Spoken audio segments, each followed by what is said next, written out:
विद्यार्थी कार्यकृती अहवाल student activity. तर 11वीच्या अभ्यासक्रमामध्ये स्टुडंट ऍक्टिव्हिटीज जे आहेत किंवा ज्याला आपण विद्यार्थी कार्यकृती म्हणतो याला 10 मार्क असतात।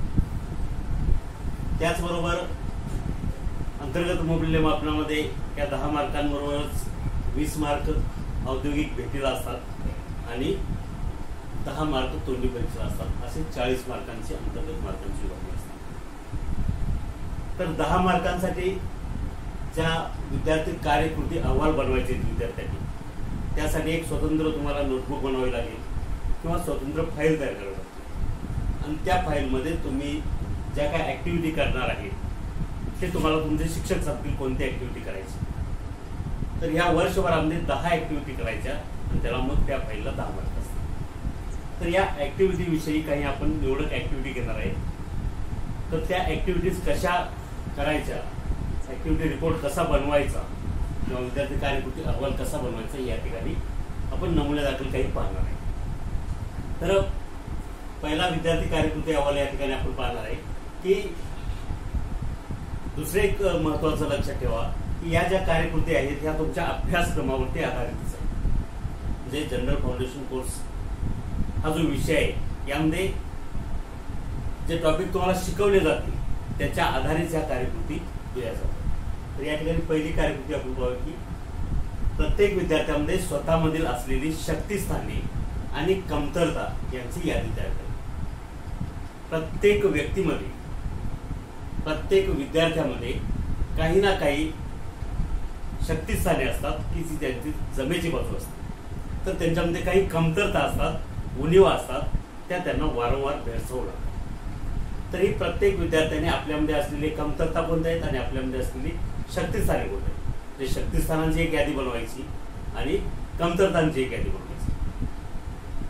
ही यादी बनवल्यानंतर जी शक्तिस्थान आहेत ती तुमची जमेची बाजू झाली, म्हणजे ही स्ट्रॉंग पॉईंट झाली तुमची। त्या शक्तिस्थानांच्या आधारे तुम्ही म्हणजे यशस्वीपणे चांगलं काम करू शकता त्याच्या आधारे। आणि ज्या कमतरता आहेत, उणिवा आहेत, त्या कमतरता असल्यामुळं तुम्ही स्वतःमध्ये काहीतरी न्यूनगंड आहे अशी भीती तुमच्या मनात। तर ह्या कमतरतावरती मात करण्यासाठी उपाययोजना देखील तुम्हाला सुचल्या पाहिजेत किंवा त्याच्यावरती उपाययोजना केल्या पाहिजेत की ज्याच्यामुळं त्या कमतरता तुमच्या कमी होतात आणि त्या कमतरतांची जागा ही शक्तिस्थाने घेतात। लक्षात। तर या ठिकाणी आपण उदाहरणादाखल 2 विद्यार्थ्यांची तुम्हाला शक्तिस्थाने आणि कमतरता हे सांगणार आणि त्याच्यानंतर तुम्ही ज्यावेळी ही कृती अहवाल तयार कराल त्यावेळी तुम्ही स्वतःमधील शक्तिस्थानं लिहायची, स्वतःमधील कोणती शक्तिस्थान आहेत, जमेच्या बाजू आहेत आणि तुमच्या स्वतःमध्ये कोणत्या कमतरता आहेत याची एक यादी बनवायची। बघा तुमचा काय झाला विद्यार्थी कार्यकृती अहवाल पूर्ण। तर आता 1 नंबर पहा कृती स्वतःमधील शक्तिस्थाने आणि कमतरता यांची यादी तयार करा। म्हणजे सिक्वेन्स जो आहे हा अहवाल तुम्हाला बनवायचा आहे। 1 नंबरला कृती लिहायचं, स्वतःमधील शक्तिस्थाने आणि कमतरता यांची यादी तयार करा। 2 नंबर उद्देश, याचा उद्देश काय आहे की स्वतःमध्ये कोणती शक्तिस्थान आहेत, स्वतःमध्ये कोणत्या कमतरता आहेत, उणिवा आहेत याची तुम्हाला माहिती होते किंवा याचा तुम्हाला शोध घेता येतो आणि हा शोध घेतल्यानंतर त्याच्यावरती तुम्हाला उपाययोजना आखता येईल उणिवा दूर करण्यासाठी। 3 नंबर आता आपण पाहूया या ठिकाणी विद्यार्थी क्रमांक 1 मधील असलेली शक्तिस्थाने आणि कमतरता यांची यादी पाहूया। आता उदाहरणादाखल मी या ठिकाणी एका विद्यार्थ्याची शक्तिस्थानं तुम्हाला सांगतो। यादी बनवायची, एकीकडे शक्तिस्थाने आणि दुसऱ्या बाजूला कमतरता। शक्तिस्थाने 1 नंबर सुंदर हस्ताक्षर, 2 नंबर वक्तशीरपणा, 3 नंबर स्वच्छतेची आवड, 4 नंबर वाचनाचा छंद, 5वा आहे चूक मान्य करण्याची तयारी, 6वं विनम्रता, 7वं संगणकाचे ज्ञान व कौशल्य। हे उदाहरण दाखल आपण शक्तिस्थानं एका विद्यार्थ्यामध्ये 7 शक्तिस्थानं आहेत असं गृहीत आहे। तर या शक्तिस्थानामध्ये पहा सुंदर हस्ताक्षर, विद्यार्थ्याचं जर हस्ताक्षर चांगलं असेल तर हस्ताक्षर चांगलं असल्यामुळं वाचणाऱ्याला प्रसन्न वाटतं। तुम्ही पेपरमध्ये हस्ताक्षर चांगलं लिहिलं, पेपर तपासणाऱ्याला चांगलं वाटतं, अर्धा 1 मार्क जास्त मिळून जातो त्या ठिकाणी चांगलं अक्षर असल्यामुळे। वही तपासताना आमच्यासारख्या शिक्षकांना त्या ठिकाणी सुंदर हस्ताक्षर असेल तर आम्ही त्याचं नाव घेऊन कौतुक करतो। तर ही काय झाली, त्याचं शक्तिस्थान झालं की सुंदर हस्ताक्षर आहे, त्याच्या जोरावर तो त्या ठिकाणी कौतुकाला पात्र ठरला. दुसरा आहे वक्तशीरपणा. जो विद्यार्थी वेळेत शाळेत येतो, वेळेच्या अगोदर शाळेत येऊन अभ्यास करत असतो, त्या ठिकाणी तो त्याचा एक गुण वक्तशीरपणा हे त्याचं शक्तिस्थान. त्याचं नाव घेऊन कधी कधी आम्ही म्हणतो हा विद्यार्थी नेहमीच शाळेत येतो, दररोज येतो आणि वेळेवरती येतो. म्हणजे वक्तशीरपणा हा गुण देखील त्या ठिकाणी त्याचं शक्तिस्थान. तिसरा आहे स्वच्छतेची आवड. जो विद्यार्थी नीटनेटका राहतो, टापटीप राहतो, स्वच्छ कपडे घालतो, म्हणजे त्याला स्वच्छतेची आवड आहे, कपडे इस्त्री करून घालतो, तर त्या ठिकाणी त्याला स्वच्छतेची जी आवड आहे किंवा केस वगैरे वेळच्या वेळी कापतो, नख कापतो, तर ही स्वच्छतेची आवड असणं गरजेचं आहे, हे देखील त्याचं शक्तिस्थान झालं. चौथं वाचनाचा छंद. या ठिकाणी या विद्यार्थ्यांमध्ये वाचनाचा छंद आहे. काहींच्यामध्ये गायनाचा छंद असेल, काहींमध्ये खेळण्याचा छंद असेल, क्रिकेटची आवड असेल एखाद्याला छंद म्हणून. तर हे छंद वेगवेगळे असतात आणि त्या छंदाची जोपासना केली पाहिजे. त्या छंदाची जोपासना केली तर त्याच्यातून निश्चितच काहीतरी चांगले होतं. वाचनाचा छंद असेल तर वाचनाच्या छंदामुळं व्यवहारामध्ये काय चाललेलं आहे, काय घडामोडी होत आहेत ही माहिती मिळते. वर्तमानपत्र वाचनाचा छंद असेल तर दररोजच्या घडामोडी त्या ठिकाणी कळतात. त्यामुळं या ठिकाणी पूर्ण जगाची आपल्याला माहिती होते. हे झालं त्याचं शक्तिस्थान. पाचवा, चूक मान्य करण्याची तयारी. ज्यावेळी एखाद्याकडून चूक होते, ती चूक जर त्यांनी मान्य केली तर त्याला फाटे फुटत नाही, त्या ठिकाणी तो विषय संपतो. हा चुकलो माझ्याकडून पुन्हा असं होणार. तर ही देखील त्या ठिकाणी तयारी असली पाहिजे, तर ते देखील त्याचं शक्तिस्थान असतं. परंतु एखादा चूक करून जर मान्यच करत नसेल तर ती त्याची कमतरता झाली, ते शक्तिस्थान होऊ शकत नाही. 6 नंबर, विनम्रता. विनम्रता म्हणजे शांत स्वभाव किंवा शांत राहणं, विनम्र राहणे, दुसऱ्याला त्या ठिकाणी रिस्पेक्ट देणे, याला विनम्रता असं म्हणतात. जी व्यक्ती नम्र राहते, जे योग्य तेवढंच काम करते, त्या व्यक्तीला देखील तेवढंच या ठिकाणी महत्व असतं. त्यामुळे त्या ठिकाणी विनम्रता हा जो गुण आहे हा देखील एक शक्तिस्थान. पुढचा आहे संगणकाचे ज्ञान व कौशल्य. या विद्यार्थ्याला संगणकाचं चांगलं ज्ञान आहे, कौशल्य आहे, त्यामुळे कॉम्प्युटरवरती काही जरी कामं असतील तर तो त्या ठिकाणी पटकन करतो, कारण त्याला कॉम्प्युटरमधलं कौशल्य आहे, कॉम्प्युटरमधली माहिती आहे, ज्ञान त्यांनी घेतलेलं. तर हे देखील त्याचं काय झालं, शक्तिस्थान. कारण हे युग जे आहे हे संगणकाचं युग आहे आणि त्यामुळं संगणकामध्ये किंवा कॉम्प्युटरमध्ये माहिती असणं गरजेचं असतं. त्यामुळे हे त्याच्या दृष्टीने काय झालं, प्रबळ असं शक्तिस्थान त्या ठिकाणी तयार झालं. आता एवढी जरी शक्तिस्थानं असतील तरी त्याच विद्यार्थ्यांमध्ये काही कमतरता पण असू शकतात. उदाहरणार्थ देखील कमतरताची यादी या ठिकाणी करूया आपण. 1 नंबर, एकांतपणाची सवय. 2 नंबर, धाडसाचा अभाव. 3 नंबर, इंग्रजी विषयात निरसपणा. 4 नंबर, आर्थिक दुर्बलता. 5 नंबर, लाजिरवाणा स्वभाव. 6 नंबर, संवाद कौशल्याचा अभाव. 7 नंबर, घबराटपणा. ही त्याची काय झाली, कमतरता झाली, त्याच्यामध्ये उणीव आहे. एकांतपणाची सवय की ज्याला एकलकोंडा स्वभाव म्हणतात, त्याला एकट्या एकट्याला राहायला आवडतं, ग्रुपमध्ये राहायला आवडत नाही, जास्त मित्रांचा सहवास आवडत नाही, आपण एकटंच काय असेल ते करायचं, तर हा त्याची कमतरता झाली. तर ही सवय मोडण्यासाठी त्याला हळूहळू एक करून असे मित्र जोडावे लागतील आणि मित्रांमध्ये त्या ठिकाणी त्या राहण्याचा त्याने जर प्रयत्न केला तर एकांतपणाची सवय त्याची नाही शिकू शकत. म्हणजे त्याच्यामध्ये कमतरता आहे, त्याला एकटेपणाला राहायला आवडतं, पण ही त्याची कमतरता झाली. त्या कमतरतेचं त्याला शक्तिस्थानामध्ये जर रूपांतर करायचं असेल तर त्याला ग्रुपमध्ये राहण्यास शिकलं पाहिजे, मित्र जोडले पाहिजेत, तर ती त्याच्यातली कमतरता दूर होऊ शकते. दुसरं, धाडसाचा अभाव. काही काम करायचं असेल तरी आपल्याला जमल का नाही, त्याला धाडस होत नाही करायला.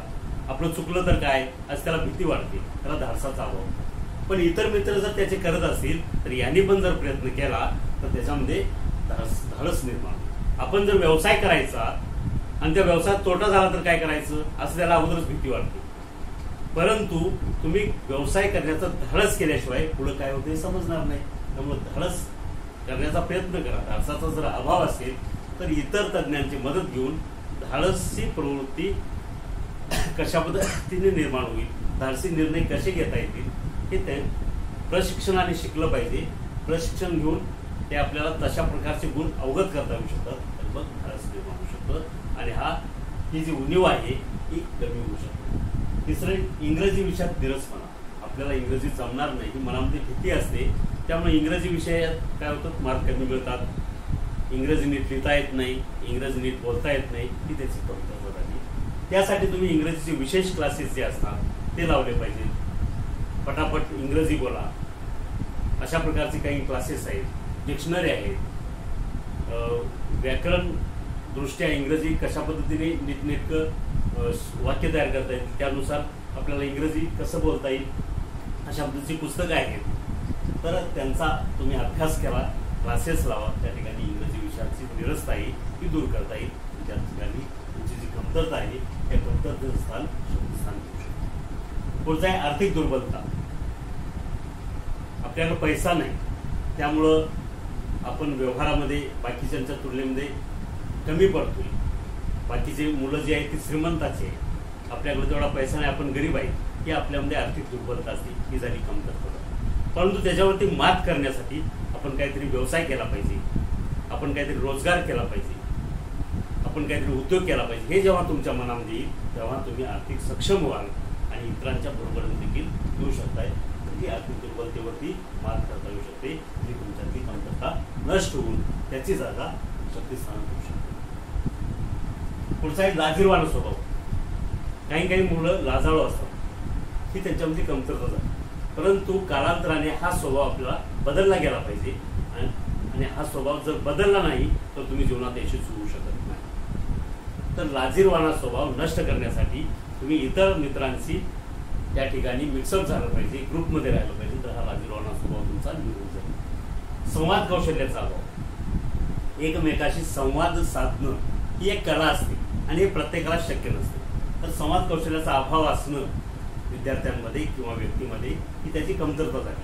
परंतु संवाद कौशल्य एकमेकांमधून बोलून त्या ठिकाणी प्रशिक्षण घेऊन त्या ठिकाणी तुमचं चांगल्या प्रकारे संवाद होऊ शकतो. किंवा वक्तृत्व, स्टेजवरती बोलण्याचं धाडस प्रत्येकामध्ये नसतं, म्हणजेच त्या ठिकाणी संवाद कौशल्य नसतं. तर ते हळूहळू जर तुम्ही धाडस केलं, मित्रांमध्ये गप्पा मारू लागली, मित्रांमध्ये व्यवसायासंदर्भात बोलू लागली, मित्रांमध्ये अभ्यासासंदर्भात बोलू लागली, तर तुमचं त्या ठिकाणी काय होईल, एकमेकाच्या डिस्कशनमधून तुमचं संवाद कौशल्य त्या ठिकाणी वाढू शकतं आणि ही कमतरता नष्ट होऊ शकते. पुढचा एक घाबरटपणा. काही मुलं घाबरट असतात, आपलं चुकलं तर काय करायचं, आपल्याला शिक्षक बोलतील अशी त्यांच्या मनामध्ये भीती असते. तर हा घाबरटपणा देखील काय झाली, कमतरता झाली. आणि या घाबरटपणावरती जर तुम्ही मात केली तर ती शक्तिस्थानामध्ये त्याचं परिवर्तन होऊ शकतं. काही धाडसी निर्णय घ्यायला शिका, तर त्यावेळी तुमचा घाबरटपणा निघून जाईल. तर ही झाली काय झाली, एका विद्यार्थ्याची शक्तिस्थानं आणि त्याच्यामध्ये असलेली कमतरता आपण पाहिजे. अजून एका विद्यार्थ्याचे आपण पाहणार आहे आणि त्याच्यानंतर तुम्ही प्रत्येकाने आपापल्या मध्ये असलेली शक्तिस्थानं आणि कमतरता द्यायची.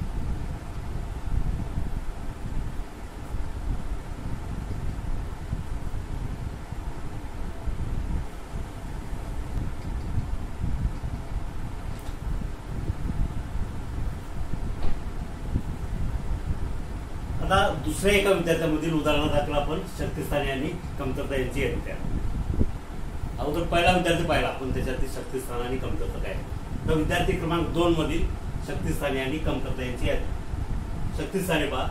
1 नंबर संभाषण कौशल्य, दुसरं वाचनाचा छंद, 3 नंबर खेळामध्ये नैपुण्य, 4 नंबर चांगले आरोग्य, 5 नंबर हजर जबाबीपणा, 6 नंबर चालू घडामोडीचे अद्ययावत ज्ञान, 7 नंबर आर्थिकदृष्ट्या सक्षम.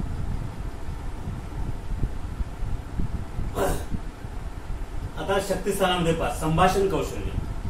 जर विद्यार्थ्यांमध्ये संभाषण कौशल्य असेल, तो चांगल्या प्रकारचं वक्तृत्व करत असेल, चांगल्या प्रकारे इतरांशी बोलत असेल, तर हे झालं त्याचं संभाषण कौशल्य. ही कला ज्या विद्यार्थ्यांमध्ये जर त्या असेल तर त्याच्यामध्ये ते शक्तिस्थान झालं. त्याच्या वक्तृत्वाच्या कलेवर तो इतर लोकांची मनं जिंकू शकतो, समोरच्या प्रेक्षकांची मनं जिंकू शकतो आणि त्या ठिकाणी त्याला जे काय पाहिजे ते मिळवू शकतो. हे झालं त्याचं शक्तिस्थान. त्या ठिकाणी मोठ्या प्रमाणात लोक त्याच्या बोलण्यावरती तो जमा करू शकतो, लोकांना आकर्षित करू शकतो. दुसरा आहे वाचनाचा छंद. वाचनाचा छंद असणे हे शक्तिस्थान झालं त्याच्यामध्ये, कारण वाचनामुळं त्याला नवनवीन माहिती मिळते, काय घडामोडी चालल्या आहेत हे समजतं.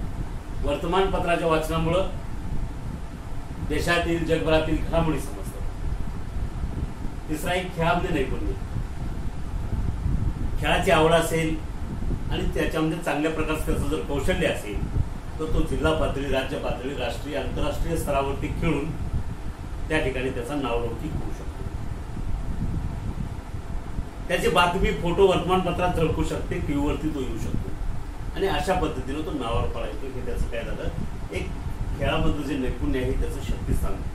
या खेळाच्या जोरावरती त्यानं त्याचा नावलौकिक मिळवलेला हे त्याच्यामध्ये असलेलं शक्तिस्थान. 4 नंबर आहे चांगलं आरोग्य किंवा त्याची शारीरिक क्षमता चांगली असते. आरोग्य जर चांगलं असेल तर व्यक्ती काही करू शकते. शरीराशी चांगले असणं गरजेचं आहे, तो निरोगी असणं गरजेचं आहे, हे त्याच्यामधलं शक्तिस्थान आहे. जर व्यक्ती निरोगी असेल तर काही काम करू शकतो, चांगल्या प्रकारचे अभ्यास करू शकतो, कोणत्याही कामामध्ये यशस्वी होऊ शकतो. तर यासाठी चांगलं आरोग्य असणं गरजेचं आहे. ज्या व्यक्तीचं आरोग्य चांगलं आहे, ज्या विद्यार्थ्याचं आरोग्य चांगलं आहे, की त्याच्यामधलं शक्तिस्थान आपण त्याला म्हणू शकतो. 5वं आहे हजरजबाबीपणा. जर काही प्रश्न विचारला किंवा समस्या सांगितली तर त्याचा हजरजबाबीपणे विश्लेषण करता आलं पाहिजे, उत्तर देता आलं पाहिजे. हा स्वभाव देखील व्यक्तीमध्ये फार महत्वाचा आहे आणि हजरजबाबीपणा हे देखील त्याच्यामधलं शक्तिस्थान. 6 नंबर चालू घडामोडींचे अद्ययावत नाही. काही विद्यार्थ्यांना आवड आहे की चालू घडामोडी काय आहेत याची माहिती घेणे, जगामध्ये काय चाललेलं आहे याची माहिती घेणे, काय घडामोडी होत आहेत, ही त्याची काय झाली शक्तिस्थान त्याच्यामध्ये झालं. आर्थिकदृष्ट्या सक्षम. जी व्यक्ती आर्थिकदृष्ट्या सक्षम आहे, म्हणजे ज्यांच्याकडे पैसा भरपूर आहे, त्या पैशाच्या जोरावर व्यक्ती काहीही करू शकते. सध्याच्या जगामध्ये ज्याच्याकडे पैसा भरपूर आहे तो त्या पैशाच्या बळावर काही करू शकतो, परंतु ज्याच्याकडे पैसा नाही आणि इच्छा भरपूर आहे तर तो काही करू शकत नाही. त्यामुळं पैसा कशा पद्धतीनं आपल्याकडे येईल आणि योग्य मार्गाने येईल या पद्धतीनं त्या ठिकाणी नियोजन केलं पाहिजे. तशा पद्धतीनं रोजगार मिळवला पाहिजे, तशा पद्धतीने व्यवसाय केला पाहिजे, तर त्या ठिकाणी तुमची आर्थिक सक्षमता दिसून येईल. आणि आर्थिक सक्षमता, आर्थिकदृष्ट्या सक्षम असणं हा कोणत्याही व्यक्तीमधील एक महत्वाचं शक्तिस्थान असतं. त्याच्याकडे पैसा नाही, तो इच्छा असून देखील काही करू शकतो.